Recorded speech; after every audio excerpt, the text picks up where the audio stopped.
Some dreams are nothing more than fleeting fragments of everyday life, but others open a door to the future. In 1999, an unknown illustrator in Japan published a strange little manga that quietly chronicled 15 prophetic dreams she had once seen. And one by one, those dreams began to come true. But the most terrifying part is that the final dream has not happened yet. According to the book, it is foretold to take place at exactly 5 a.m. on July 5th, 2025. So what was in that dream? And why has it haunted readers for over 2 decades? Let's uncover the mystery in today's video. So fasten your seatbelt as we dive into today's story. But first, if you like and subscribe before this video ends, they say your luck might just change. On July 1st, 1999, in Japan, a strange comic book was published. It carried a title that was simple, yet filled with quiet implication: The Future I Saw. At the time, almost no one paid it any attention. There was no reason to. It wasn't visually impressive, it wasn't created by any prominent artist, and it had received no promotion through any media channel. In fact, even if someone had happened to pick it up and flip through it, all they would have seen were a series of unusual dreams, captured in pencil sketches and accompanied by a few brief notes scribbled in the margins. It looked like nothing more than a graphic journal, a dream diary brought to life with rough drawings, sometimes chaotic, sometimes obscure, and sometimes so cryptic that the meaning was nearly impossible to grasp. And yet, more than a decade later, on March 11, 2011, Japan was shaken to its core by a catastrophic earthquake and tsunami that devastated the northeastern region of the country. Over 15,000 people were killed, tens of thousands were reported missing, and the world watched in stunned silence as images emerged of a high-tech nation swallowed by the sea. In those days of confusion and fear, a surprising discovery surfaced, sending a shockwave across Japanese online communities. Someone remembered that long-forgotten comic book, and what they found would leave the public stunned. Because 12 years earlier, in one of the dreams recorded in pencil, the artist had depicted a scene that seemed to mirror, almost exactly, the events of March 11th.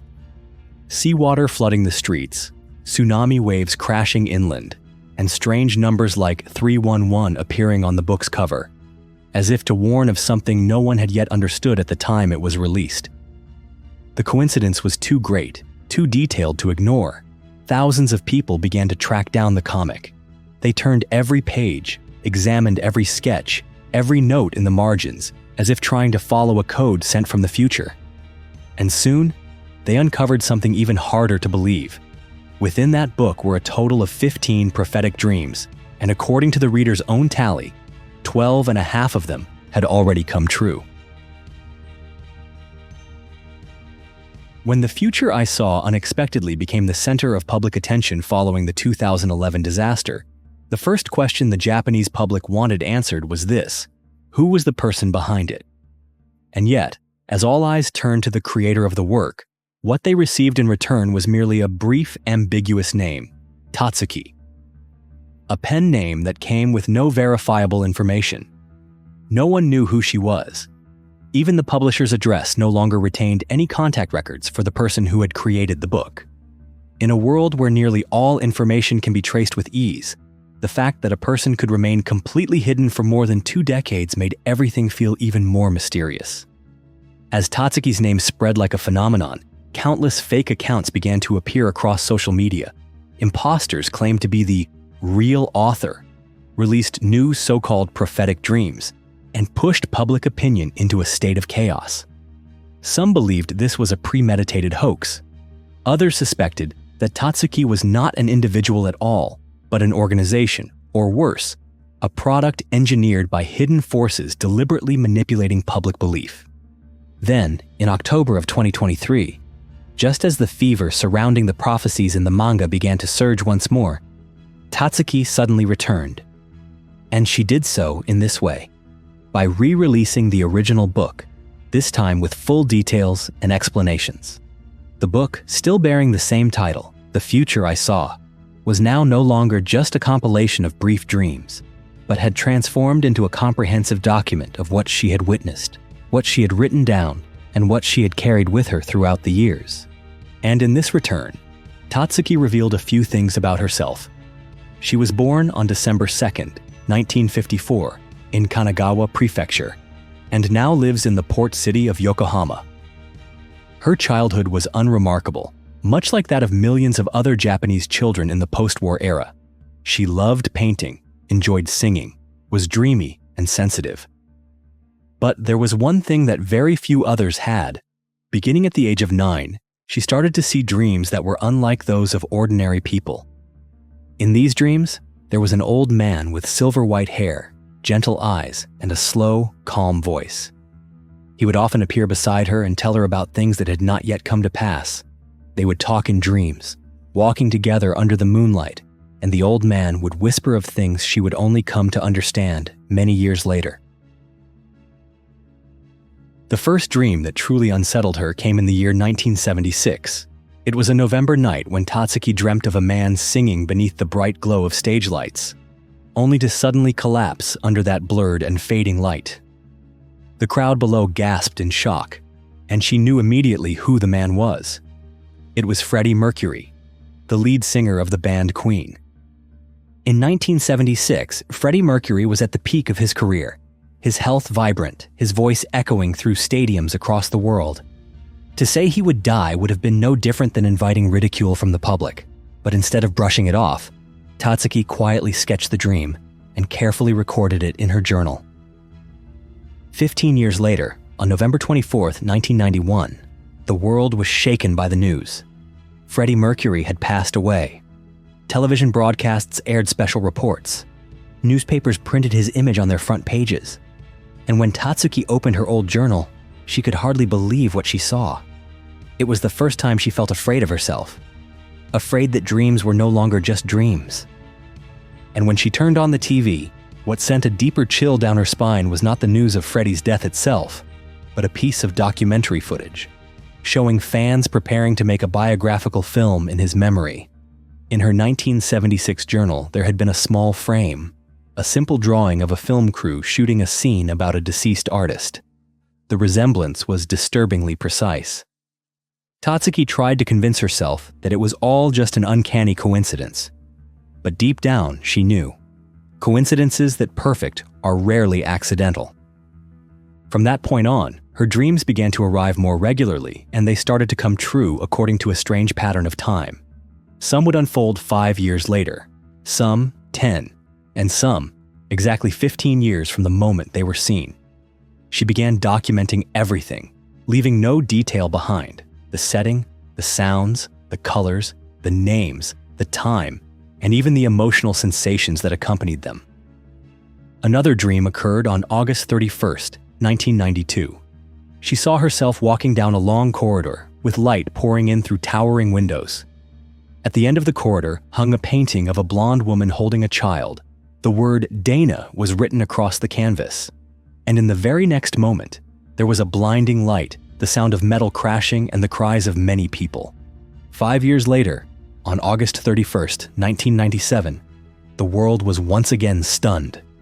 Princess Diana had died in a car crash in Paris. And once again, Tatsuki's journal had recorded the moment years earlier, captured in simple sketches so vivid they were haunting. From 1995 onward, the prophetic dreams became more frequent, and they began to touch on matters of far greater scale: natural disasters, earthquakes, tsunamis, and geological upheavals beyond the control of humankind. And it was because of this growing urgency that she began to draw the book that the world would one day search for again: The Future I Saw. On a winter night in 1995, Tatsuki dreamed of the old man with silver hair once again. In the dream, he led her to a strange land where the ground had split open, and the air was thick with the choking scent of stone dust. Tatsuki awoke in the middle of the night with an uncanny sense of foreboding. The next morning, she opened her journal and carefully recorded the date of the dream: January 2nd, 1995. She then sketched the scene of a devastated landscape, and beneath it wrote a single line of note: "Something will rupture in 15 days." And exactly 15 days later, on January 17, 1995, the Great Hanshin earthquake, also known as the Kobe earthquake, struck, Nearly 6,500 lives were lost. Tens of thousands of homes collapsed, and Japan, a country built on order and resilience, was left frighteningly exposed to the sheer force of nature. In that moment, Tatsuki no longer doubted. She could no longer convince herself that what she was seeing was mere coincidence. She believed with certainty that the future was sending her signals. With the conviction that these warnings were not meant to remain locked away within the pages of a private journal, Tatsuki began compiling the dreams she had documented over many years. And then, she officially published the manga titled The Future I Saw. But what left many people puzzled was this. Immediately after the book's release in 1999, Tatsuki disappeared once again. And perhaps the story would have ended there, had it not been for one more dream. A dream so vivid, so urgent, that it compelled her to break more than 2 decades of silence. On a July night in 2021, Tatsuki awoke with a start. Her breathing was rapid. Cold sweat clung to her forehead. She had dreamed of standing alone in a vast field of water, beneath a sky the color of ash, where no sunlight shone. The sea south of Japan began to bubble. Then, from the depths of the ocean, 2 enormous dragons emerged, twisting and writhing as though they were tearing at the Earth's crust.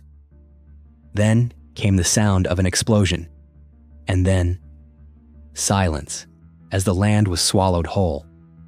She realized that this dream was the continuation of an older vision from 1999, but this time it was far clearer and far more violent. The repetition was impossible to ignore. She could not remain silent any longer. And so, in 2023, Tatsuki re-released her book in a more complete edition, one that included new dreams, and most importantly, a warning. A warning about a looming catastrophe that had not yet come, but was drawing ever closer. In that dream, she stood at an immense height, so high that she could see the entire expanse of the sea south of Japan spread out beneath her like a living 3-dimensional map. At first, the ocean was unnervingly calm, but within moments, massive pockets of air began to rise from the ocean floor, bubbling up like enormous cauldrons churning beneath the Earth's crust. It was the unmistakable sign of an underwater volcano on the verge of erupting. But what she could never forget, what had seared itself into her memory, was the emergence of 2 enormous dragons. They twisted beneath the water's surface, gradually forming into shape from the edges of the scene. They moved silently, coiling around the center of the rising bubbles, as if guarding something hidden beneath. And then, in an instant, a massive column of water burst from the sea, tearing through the sky and unleashing a tsunami beyond anything the human mind could imagine. Tatsuki stood frozen, unable to move, as the waves, 3 times taller than those of the 2011 disaster, came crashing toward the shore, dragging with them clouds of dust, vehicles, buildings, and millions of people. She could not remember how she breathed during that dream. All she knew was that after the wave, a new land began to rise. It surfaced slowly from the water like an ancient being waking from a slumber that had lasted for thousands of years. Wet soil churned upward, stone heaving into jagged forms, rugged, raw, and untouched. And in that moment, Tatsuki knew with certainty that this new land would connect Japan, Taiwan, Hong Kong, and the Philippines into one continuous landmass. In chaos, most people think only of endings. But in Tatsuki's dream, the end carried with it a beginning. A new chapter, one that humanity neither expected nor prepared for, yet could not refuse. And what made the dream all the more chilling was this. Tatsuki had seen the exact date it would happen. It was written clearly, 5 a.m. July 5th, 2025. Perhaps she understood that many would doubt her, that some would laugh, dismissing it as superstition. But she also knew this. If among the millions who read these words, only a small number believed and prepared, then if the dream were ever to come true, the loss might not be as great. To some, Tatsuki's dream was nothing more than an expression of excessive anxiety. But to those who had followed her chain of predictions since the 1970s, they understood one thing clearly. What Tatsuki saw in her dreams should not be dismissed lightly. And so, The biggest question following the reissue of her book, especially with its stark warning about a new continent in 2025, was this: could such a thing actually happen? The answer, to many people's surprise, is yes. While the probability is low, it remains entirely possible, at least in theory. Japan lies within a geological region known as the Pacific Ring of Fire, a place where multiple tectonic plates of the Earth's crust converge, and also the area with the highest density of underwater volcanoes in the world. These tectonic plates are not stationary. They shift, inch by inch, year by year. They generate earthquakes, volcanic eruptions, and, on occasion, they give birth to new land. In 2013, just 500 meters off the coast of Japan's Nishinoshima Island, an underwater volcano quietly erupted, creating a small island that had never appeared on any map. Within just a few months, its area expanded rapidly, eventually merging with the main island and doubling Nishinoshima's overall size. Another case occurred in 2021 in the Kuril Islands, a contested region between Japan and Russia. There, an underwater volcano suddenly erupted without any prior warning. When meteorological experts arrived by helicopter to inspect the site, they discovered that a new island had formed. These events, though modest in scale, served as proof that what Tatsuki described in her visions was not entirely implausible. And so, we return to her dream from 2021, the one in which Tatsuki saw two enormous dragons twisting beneath the sea. If we set aside the symbolic imagery for a moment, many researchers have pointed out a curious detail. The position of the two dragons in Tatsuki's drawings closely matches the location of two major tectonic plates beneath the Pacific Ocean, the Philippine Sea Plate and the Pacific Plate. It is precisely at the intersection of these two plates that the likelihood of underwater volcanic eruption is highest. And if the conditions were just right, such an eruption could indeed push the seafloor upward, forming entirely new stretches of land. If there is one dream in life that leaves Tatsuki waking up gasping for breath, not out of terror, but because the sense of loss in that very dream feels all too real, then it is the dream she experienced in the late 1990s. She wrote about it in her journal, but only many years later did she confess that she had never been entirely ready to reveal that dream to the world, not because she feared disbelief, but because she was terrified that people would be utterly powerless to act upon it.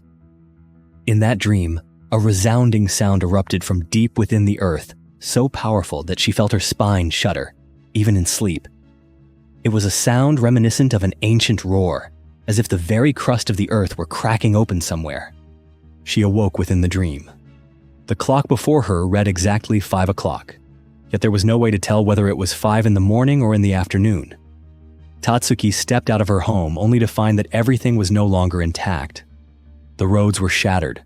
Tall buildings had their lower floors torn apart, as though an invisible hand had yanked whole blocks of concrete from the earth. Cars lay askew, canopies collapsed, and power lines flickered like the remnants of a city that once thrived. She beheld a grand bridge spanning a river, yet its latter half was gone. Around her, there was no one. The street before her was desolate. And when Tatsuki looked down, she realized that she was no longer standing on solid ground.